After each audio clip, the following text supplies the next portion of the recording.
I've been fighting that word since I started to hear it, since it started becoming more prevalent. I've always felt that it was a way to distort the conversation in a very harmful way.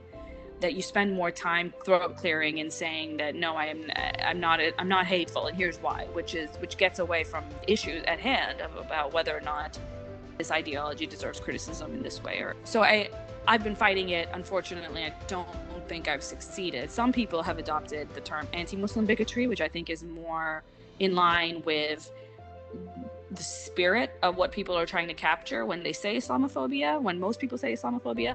Unfortunately, when religious apologists use the word Islamophobia, they mean it in both senses. They mean criticism of the people and bigotry against the people, hate against the people, and criticism of the religion, dislike of the religion. And they mean it in both ways. And that is a very, it's a very disruptive way of approaching what is an ideological debate.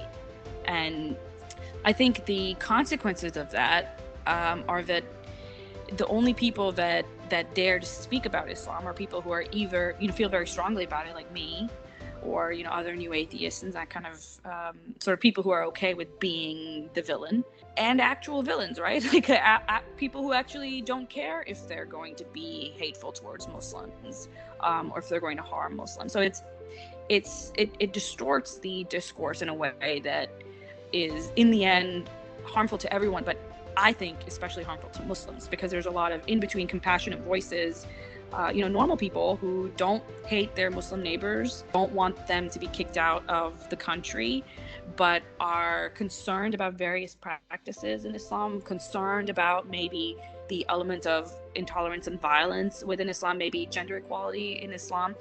And they should be a part of this conversation, because if they're not a part of this conversation, you lose this moderate, tolerant, compassionate center. And the conversation is this extreme space, so I think it's been a terrible word. I think it's helped make the conversation, just a hard one to have for normal people, for compassionate people, unless you're comfortable with being villainized.